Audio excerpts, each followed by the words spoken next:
사건은 갑자기 왜? 이곳을 어디서 났을까?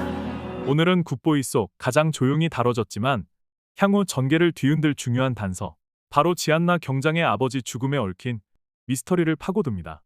공식적으로는 순직 경찰관, 하지만 기록에 남은 말은 자살. 그러나 지안나는 이 죽음을 끝내 믿지 않습니다. 그리고 사마 예고편에서 그녀는 그 진실을 찾아 스스로 움직이기 시작합니다. 단순한 가족사를 넘어서 경찰 조직 내부에 감춰진 거대한 비밀이 드러나려는 순간입니다. 지안나의 아버지는 강력계 형사였습니다. 공식 기록에는 사건 수사 중 순직한 것으로 남아있지만 정작 현장 기록과 시신 발견 정황은 자살 가능성 쪽에 더 가까웠죠. 그러나 지안나는 단 한 번도 이를 인정한 적이 없습니다. 무엇보다 그녀의 수사 스타일과 태도, 사건을 대하는 방식에서 늘 드러나는 냉정한 거리두기는 조직을 향한 불신에서 비롯된 결과처럼 보입니다. 이화 후반, 윤동주가 내비친 조직 내부 공모의 가능성에 지안나가 반응한 건 단순한 동의가 아니었습니다. 그녀는 윤동주보다 훨씬 오래전부터 그 가능성을 염두에 두고 있었고, 심지어 이미 진실을 향한 조사를 시작한 상태였죠. 지안나가 현재 특수수사팀으로 자원 이동한 배경에는 단순히 사건 해결 의욕만이 아니라 조직 내부에 접근할 수 있는 위치를 만들겠다는 목적이 깔려 있었습니다. 즉, 아버지의 죽음을 파고들기 위한 의도된 배치였다는 것이죠. 사마 예고편에서 지안나는 과거 사건 기록에 접속을 시도합니다. 대상은 10년 전 부평경찰서 강력팀에서 수사 중이던 미제 사건 파일. 이 파일은 지안나의 아버지가 마지막으로 관여했던 사건으로 보이며 그녀는 오랜 시간 이를 분석하고 있었던 것으로 추측됩니다.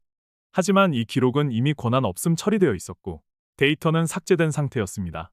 심지어 디지털 백업마저 존재하지 않는데 이는 단순한 서버 오류가 아닌 의도적 삭제 가능성을 시사합니다.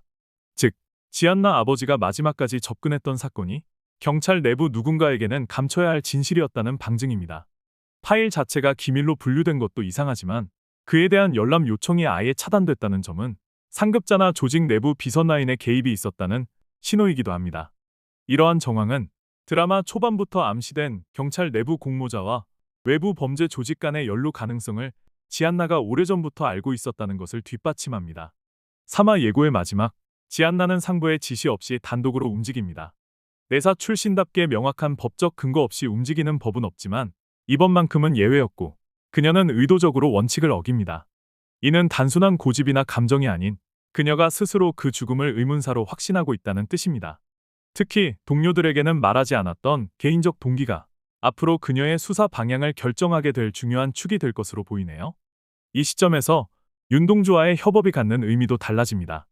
둘 다 잃은 사람이 있고 그들이 남긴 흔적을 쫓는다는 공통점을 갖고 있기 때문이죠. 지안나에게 윤동주는 동료 그 이상도 이하도 아니었지만 그의 돌진형 수사 방식이 조직과 충돌하는 지점에서 스스로의 행동에 확신을 더하는 계기로 작용한 것으로 해석됩니다. 현재로선 지안나 아버지의 죽음이 단순한 내부 부정과 은폐가 아니라 경찰과 외부 범죄 조직이 연루된 협잡 구조의 희생이었을 가능성도 큽니다. 지안나에게 아버지의 죽음은 과거의 일이 아닌 여전히 현재 진행형의 사건입니다. 굿보이 3화에서는 이 사건의 조각들이 본격적으로 드러날 것으로 보입니다. 삭제된 기록이 의미하는 것, 침묵하는 상급자들의 태도, 지안나의 진실 추적은 곧 조직 전체를 뒤흔드는 도화선이 될지도 모릅니다. 지금까지 스토리추였습니다. 구독.